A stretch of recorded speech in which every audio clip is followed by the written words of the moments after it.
आज के वीडियो में मैं आप लोगों को 3 बातों के बारे में बताऊंगा। पहली बात है कि रामगंगा आवासीय योजना और ग्रेटर बरेली आवासीय योजना में नए प्लॉट्स के रजिस्ट्रेशन ओपन हुए हैं। वो ग्रेटर बरेली के अलग अलग सेक्टर्स में है और रामगंगा के अलग अलग सेक्टर्स में है। और इसके साथ साथ कुछ मीडिया रिपोर्ट्स आई हैं रामगंगा आवासीय योजना की स्थिति के ऊपर, उसके बारे में भी कवर करूंगा। और जो निवेशक है, इन्वेस्टर्स हैं, लॉन्ग टर्म है वो या शॉर्ट टर्म हो या एंड यूजर, उनके लिए भी एक सूचना और सलाह रहेगी। चलिए आगे बढ़ते हैं। आगे बढ़ने से पहले मैं आप लोगों को बता दूं कि उत्तर प्रदेश के अलग अलग शहर में प्लॉट्स के रजिस्ट्रेशन चल रहे हैं। आवास विकास के 5 शहरों में चल रहे हैं, जिसका लास्ट डेट है 27 अगस्त को है। साथ साथ अटलपुरम योजना आगरा में भी स्कीम चल रही है, कानपुर योजना भी चल रही है, जो इसमें आपको नजर नहीं आ रहा होगा। ठीक है, इन सभी योजनाओं के ऊपर मैंने वीडियो बनाई हुई है, वो आप मेरे प्लेलिस्ट में जाके आप देख सकते हैं। जब कानपुर योजना के बारे में मैंने अभी फुल डिटेल वीडियो नहीं बनाई हुई है। ठीक है, लास्ट डेट 27 अगस्त है, उससे पहले आप लोगों को इसमें अप्लाई करना है। अब आते हैं रामगंगा आवासीय योजना और ग्रेटर बरेली आवासीय योजना के अलग अलग सेक्टर्स में। सेक्टर 2A और सेक्टर 4 में ग्रेटर बरेली में निकले हैं, पर आज मैं जो कवर करूंगा वो करूंगा 1, 4, 6, 9, 10 और 11 यानी कि सेक्टर रामगंगा आवासीय योजना के अलग अलग सेक्टर से। ठीक है, ज़्यादा कवरेज नहीं हुआ अभी फिलहाल इस वीडियो में आपको, क्योंकि मुझे कुछ चीज़ें कवर करनी, इंपॉर्टेंट चीज़ें हैं। वीडियो में पूरे बने रहें अगर पूरा समझना है, जानना है तो। ठीक है, 22 अगस्त से लेकर 22 सितंबर इसके रजिस्ट्रेशन चल रहे हैं। और आगे बढ़ने से फिर से बता दूं कि इसकी एलिजिबिलिटी आप लोग बता दूं, अगर आप मेरे चैनल को फॉलो करते हैं, सब्सक्राइब किया हुआ है, तो हर प्रदेश के, हर डिस्ट्रिक्ट के जो प्राधिकरण है उनकी जो एलिजिबिलिटी है यहाँ से थोड़ी अलग है। हमारे यहाँ पर बरेली विकास प्राधिकरण में क्या कहते हैं कि अगर बरेली विकास प्राधिकरण की जुरिडिक्शन में कोई प्लॉट है तो आप अप्लाई नहीं कर सकते हैं, यहीं तक रुक जाता है, फुल स्टॉप है यहाँ पर। और इसके आगे एक और होता है कि अगर आप किसी प्रदेश की किसी और योजनाओं में आपके प्लॉट या मकान है तो अब यहाँ अप्लाई, एक से अधिक हो तो अप्लाई नहीं कर सकते, तो वो यहाँ पर नहीं है। अगर आपकी गाजियाबाद में, मुरादाबाद में, अयोध्या में कहीं भी आपके पास प्लॉट हैं तो कोई आपत्ति नहीं है इस प्राधिकरण में। ठीक है, आवेदक या उसके परिवार से तात्पर्य पति पत्नी और अवयस्क बच्चे हैं। प्रश्नगत अभिकरण यानी कि यहाँ के अभिकरण के विकास क्षेत्र में यानी जुरिडिक्शन में विकास प्राधिकरण, आवास विकास परिषद, इंप्रूवमेंट ट्रस्ट, किसी स्थानीय निकाय, सरकारी समिति आदि द्वारा विकसित कॉलोनियों के अंतर्गत अपना कोई भवन या भूखंड नहीं होना चाहिए। ठीक, लखनऊ में है कोई दिक्कत नहीं, मुरादाबाद में कोई है कोई दिक्कत नहीं है, नोएडा में है कोई दिक्कत नहीं, अप्लाई कर सकते हैं आप। तो ये था एलिजिबिलिटी, पंजीकरण हेतु पात्रता। अब मैं आपको बता दूं किन किन सेक्टर्स में निकाले गए हैं। ये ब्रह्मपुत्र बहुत ही स्कैटर्ड है, कहीं पे 2 है, कहीं पे 4 है, कहीं पे 6 है, ये आप देख सकते हैं। इसको ब्रोचर को डाउनलोड करना कंप्लीटली फ्री है, कोई चार्जेस नहीं ले रहा है प्राधिकरण, आप डाउनलोड कर सकते हैं प्राधिकरण की वेबसाइट में जाके। ये आप स्क्रीनशॉट भी यहाँ पर आप ले सकते हैं। ठीक है, इसके साथ साथ आपको बता दूं कि 50 मीटर और 60 मीटर के प्लॉट निकाले गए सेक्टर 4 में और सेक्टर 6 में, जिसके बारे में अलग से वीडियो बनाऊंगा। इसमें मैं कवर नहीं कर रहा हूं क्योंकि अभी फिलहाल मुझे जानकारी नहीं है कि कौन कौन से प्लॉट्स हैं और कहाँ पर हैं। जानकारी तो वैसे इनकी भी नहीं है, बट ये मैप अपलोडेड है तो यहाँ पता चल जाता है कि इस एक पर्टिकुलर एरिया में आपको ये प्रॉपर्टीज़ मिलेंगी। ठीक है, स्पेसिफिकली ये नहीं पता चल पा रहा है 50 मीटर 60 मीटर का है, जब भी पता चलेगा उससे वीडियो बना दूंगा। फिलहाल स्कीम निकली हुई है, कैसे अप्लाई करना है आगे मैं आप लोगों को बताऊंगा। लेकिन उससे पहले मैं आप लोगों को बता दूं कि बरेली में अगर आप रहते हैं तो आपने ज़रूर नोटिस किया होगा कि दैनिक जो रोज लोकल जो डेली है अमर उजाला, उन्होंने पिछले 5 दिन से रामगंगा आवासीय योजना की जो स्थिति है, दयनीय स्थिति कहें, मेंशन है, तो उस स्थिति को कवर किया है और वो अभी चले आ रहा है। आज में भी कवरेज की हुई है। ये आज का पेपर है, यानी कि पार्क बने चरागाह, खौफ और असुविधाओं के बीच घिसट रही जिंदगी। अगर मैं इसको कवर नहीं करता तो मैं अपने आप को आप जस्टिफाई नहीं कर पाता आप लोगों के सामने, तो मैं ये कवर कर रहा हूँ।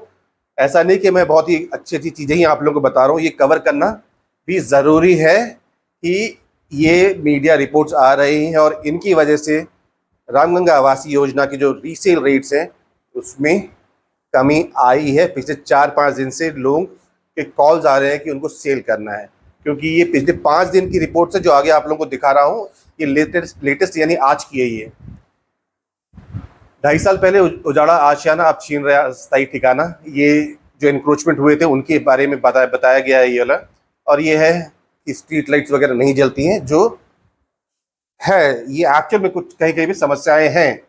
और ऐसा नहीं है कि मैंने इसको अपने वीडियोस में कवर नहीं किया। मैंने जब भी मैं 2021 से वीडियोस बना रहा हूँ, जब भी कहीं मैं पार्क के बारे में बताता हूँ कि जंगल हो गए, वहाँ से कहीं पर सांप निकल आया है, तो वो मैं कवर किया है। कूड़ा है। अब इन्होंने ये एक चीज़ बता दो, इन्होंने ये कवर नहीं किया कि यहाँ पर रामगंगा आवासीय योजना ग्रेटर बरेली में जब भी मैं जाता हूँ, घूमता हूँ वहाँ पर, तो मुझे वहाँ पर शराब की बोतलें और सिरिंजेस, जो इंजेक्शन होते हैं, सिरिंजेस भी दिखी हैं मुझे। तो आप समझ सकते हैं कि अभी स्थिति वहाँ पर क्या है। ट्रांसफार्मर 2 बार चोरी हो चुके हैं, उसका भी एक मैंने फोटो खींचा हुआ है, मैंने अपलोड नहीं किया हुआ है।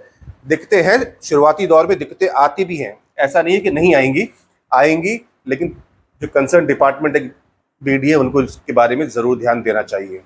अब ये देखिए, 1.5 साल पहले बनी सीवर लाइन का उखाड़ा दोबारा बिना टेंडर के काम शुरू किया है, और ये चीज़ थोड़ा बहुत ज़रूरी भी है, तो इससे जो ट्रेन है वो पटरी पे भी आ जाती है वापस। ठीक है, ये है रेरा को ठेंगा दिखा रहा रामगंगा योजना का आधा अधूरा विकास। ये काम शुरू हो गया। ऐसे ही काम सेक्टर 10 में भी चल रहा था, लेकिन वहां भी रुक गया काम। कल मैं गया था सेक्टर 10 में, तो 2 लेन उन्होंने काम किया, झाड़े निकाली, बाकी उन्होंने अभी फिलहाल काम नहीं किया हुआ है। भूखंड बेचकर प्राधिकरण मालामाल, सुविधाएं नाराज, लूट रहा है खरीदार। ये एक्चुअल पिक्चर है, आप लोगों को दिखाना है कि जहां डिमांड आ रही है वहां ये चीजें भी हो रही हैं। ठीक है, अब बता दूं आप लोगों को, आप में से काफी लोग कहेंगे आप तो ये चीजें दिखा दिया आपने, बट मेरा काम है आप लोगों को सिक्के के दोनों पहलू दिखाना। ये नहीं दिखाता तो सच बताऊं कि मुझे खुद अच्छा नहीं लगता। खाली भूखंड बने कूड़ाघर, पार्क में जंगल जैसे हालात। अब कैसे आप लोगों को नई योजनाओं में आ रहे हैं, ये शुरुआती दिक्कतें होती हैं, हर जगह आएंगे। आप हाई राइज में भी रहेंगे, हाई राइज में भी दिक्कतें आएंगी शुरू के। जो मैं गुजरा हूँ इन चीज़ों से, जब मैं नोएडा में एक बिल्डर के यहाँ पर जिन्होंने हाल ही में पोजीशन दिया था, तो वहाँ मैं शिफ्ट हुआ था।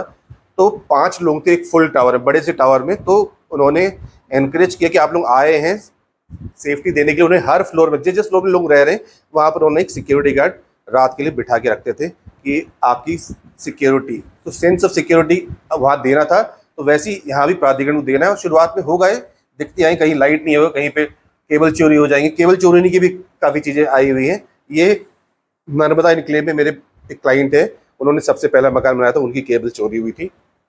ये मैंने ऑफ द रिकॉर्ड बताया भी था वहाँ पर जाके कि इस तरीके से हो रही है। ये आप लोगों को 590 रुपये दे के कहाँ जाना है, रामगंगा आवासीय योजना में एग्जीक्यूटिव क्लब वाली जो रोड है वहाँ पर HDFC बैंक के सिविल लाइन्स वाले ब्रांच में जाना है। फॉर्म लेना है, पढ़ना है अच्छे से, और फॉर्म भर के सिविल लाइन्स वाले ब्रांच में जमा करना है।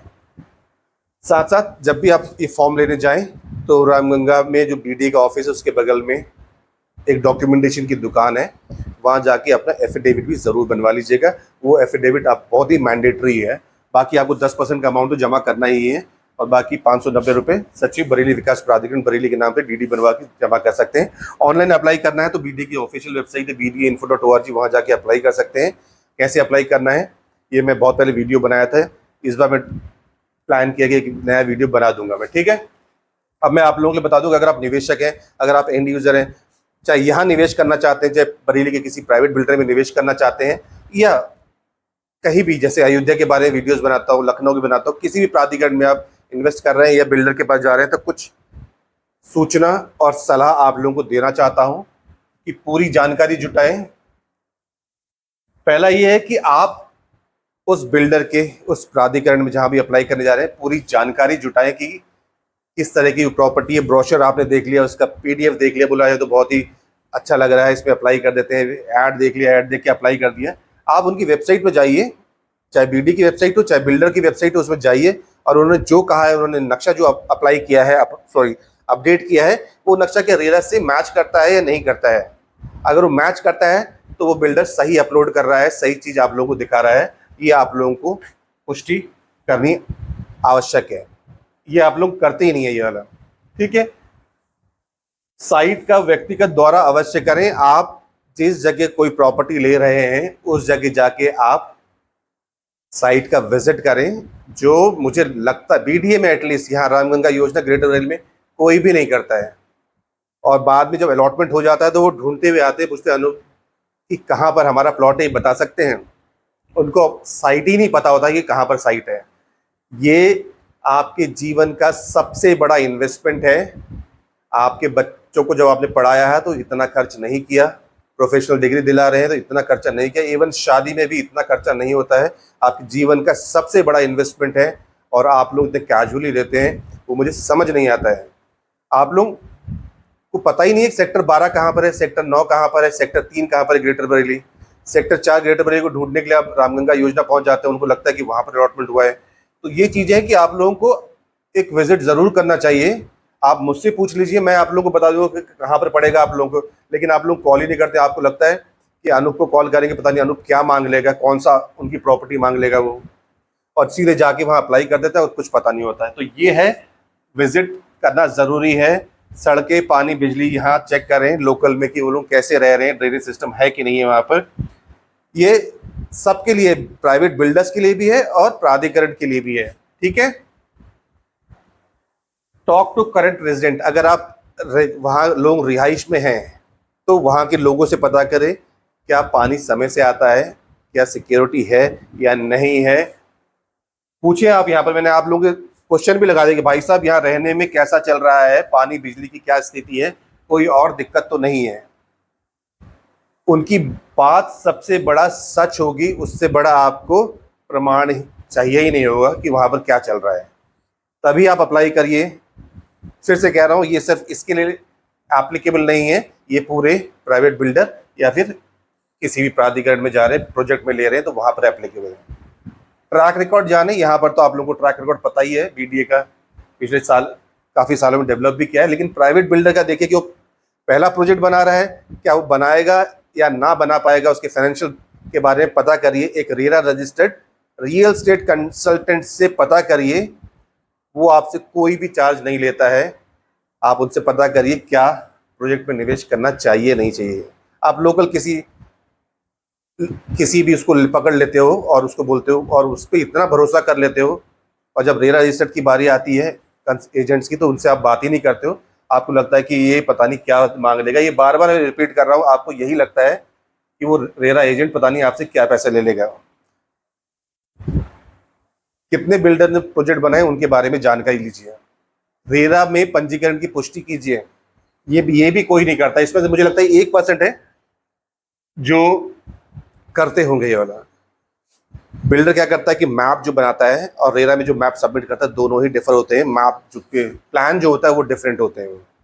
रेरा की ऑफिशियल वेबसाइट पे जाके योजना के रजिस्ट्रेशन नंबर चेक करें और मैप भी चेक करें कि उन्होंने जो प्रेजेंट किया आपके सामने वो सही है या नहीं है।